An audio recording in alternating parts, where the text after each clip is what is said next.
નમસ્કાર વિદ્યાર્થી મિત્રો, આપ સર્વે મિત્રોનું સહૃદય હાર્દિક સ્વાગત છે આપણી યુટ્યુબ ચેનલ ગુરુ જ્ઞાન શાળાની અંદર.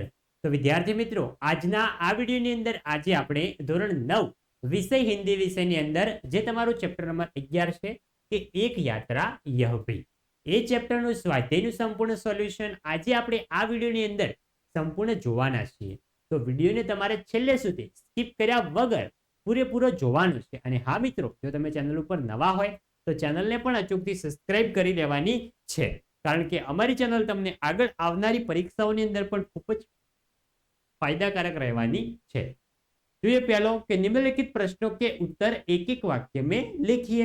पहला प्रश्न कि लेखक को ग्वालियर क्यों जाना पड़ा? ग्वालियर जाने का कारण क्या था?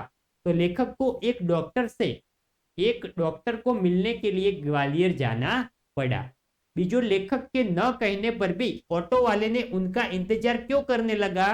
तो क्योंकि वह उन्हें होटल तक भी पहुंचाना चाहता था, इसीलिए ऑटो वाले का इंतजार करने लगा.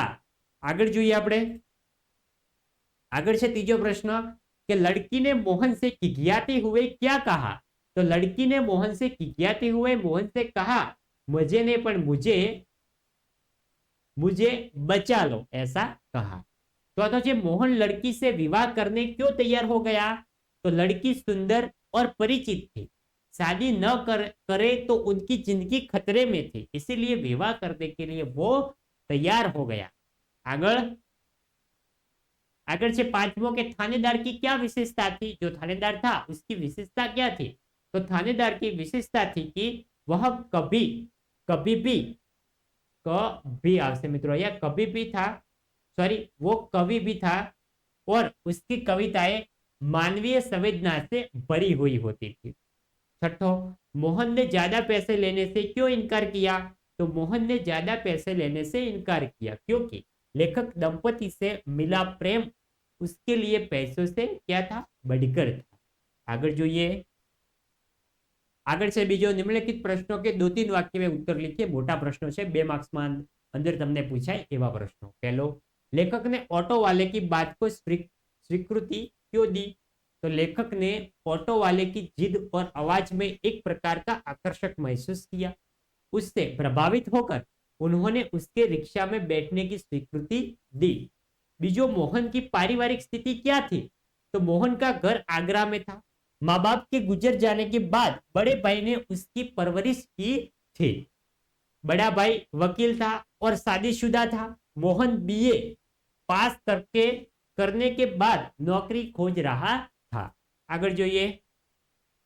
आगे से तीजो कि लड़की किस बात के लिए तैयार नहीं थी और क्यों नहीं थी? तो लड़की के माँ बाप उसे एक अधेड़ के साथ बेच रहे थे.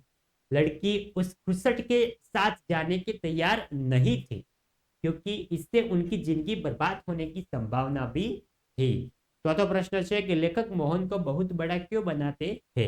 એનો જોઈ શકો છો, પ્રશ્ન તમને આપેલો છે અને એનો જવાબ પણ તમને આપેલો છે. તમારે સંપૂર્ણ પ્રશ્નનો જવાબ એકવાર સંપૂર્ણ વાંચી લેવાનો છે, સમજી લેવાનો છે, પછી જ તમારે લખવાનો છે. આગળ જઈએ.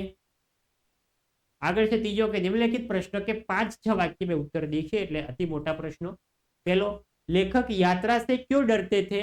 तो लेखक यात्रा प्रिय नहीं थे, यानी कि उनको यात्रा पसंद नहीं थी. यात्रा पर निकलते समय वे सोचते हैं कि कैसे कैसे लोग रास्ते में उनको मिलेंगे, नए शहर के लोगों का कैसा व्यवहार. सबसे अधिक परेशानी उन्हें ऑटो वाले के बारे में सोचकर होती थी. नए शहर के ऑटो वाले मनमानी करेंगे, किराया मांगेंगे, इन्हीं कारणों से लेखक यात्रा से डरते थे. आगे जाइए આપણે. આગળ છે બીજો કે મોહન કા ચરિત્ર ચિત્રણ કીજીએ. જે મોહન નામનો વ્યક્તિ હતો એનું આજે આપણે ચરિત્ર ચિત્રણ કરવાનું છે. જોઈ શકો છો સંપૂર્ણ પ્રશ્નનો જવાબ તમને આપેલો છે. ત્રીજો, लेखक के साथ मोहन ने अपनापन कैसे जताया? लेखक ने मोहन के साथ अपनापन यानी कि अपना ही व्यक्ति है ऐसा क्यों लगा लेखक को? तो देखिए इसका जवाब भी आपको दिया हुआ है. चौथो, निम्नलिखित विधान किसने किससे कहे हैं और क्यों कहे हैं? आपने जણાવવાનું છે. पहलो, इससे विवाह करना प्रतिकार भी होगा और मानवीय भी. तो आ मित्रों, यह विधान मोहन ने थानेदार से कहा क्योंकि लड़की सुंदर और परिचित थी. આગળ જોઈએ, આગળ છે બીજો, भाई हर क्षेत्र में कोई न कोई मसीहा दिखाई पड़ ही जाता है। તેમાં આવશે यह विधान लेखक ने मोहन से कहा है क्योंकि थानेदार ने लड़की की शादी कराने में मदद की थी। तीजो है कि मुझे इतना पराया न कीजिए बाबूजी।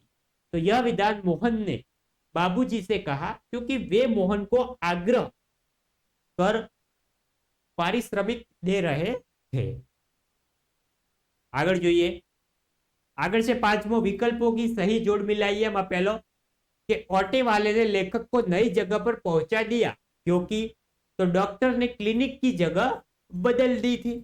આગળ बीजो कि बात करते हुए मोहन रुक गया और चुप्पी सी छा गई। चुप्पी यानी कि सन्नाटा छा गया क्योंकि, तो आपसे कोई अवांछित घटना घटी थी उधर। तीजो, लेखक को मोहन की बात कहानी कथा सुन रहे हो ऐसी लगी क्योंकि, एमा ऑप्शन नंबर ए कि लेखक सोचने लगे कि कोई थानेदार ऐसा सहृदय व्यवहार कर सकता है। આગળ चौथो कि मोहन ने ज्यादा पैसे लेने से इनकार कर दिया क्योंकि એનું કારણ શું હતું? તો મોહન ચાહતા था कि उसे इतना पराया न समझा जाए। આગળ જઈએ આપણે, આગળ છે છઠ્ઠો, मुहावरे का अर्थ देकर वाक्य प्रयोग कीजिए।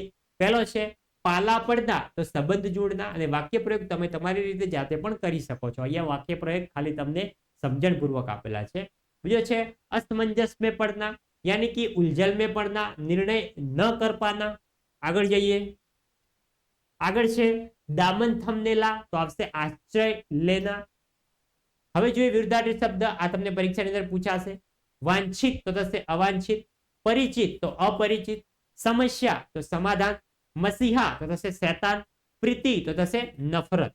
આગળ સંતોષ તો થશે અસંતોષ, શોષણ તો થશે પોષણ। તો વિદ્યાર્થી મિત્રો, આ હતું આપણું ધોરણ 9 વિષય હિન્દી વિષયની અંદર ચેપ્ટર નંબર 11 જે છે એનું સ્વાધ્યાયનું સોલ્યુશન। તો વિદ્યાર્થી મિત્રો, અમારો વિડીયો તમને સારો લાગ્યો હોય, યુઝફુલ લાગ્યો હોય તો વિડીયોને લાઈક કરીને જવાનું છે। અને હા, જો તમે ચેનલ ઉપર નવા હોય તો ચેનલને પણ અચૂકથી સબસ્ક્રાઇબ કરીને જવાની છે। મળીશું આવનારા વિડીયો સાથે, ત્યાં સુધી આવજો। જય હિન્દ, જય ભારત।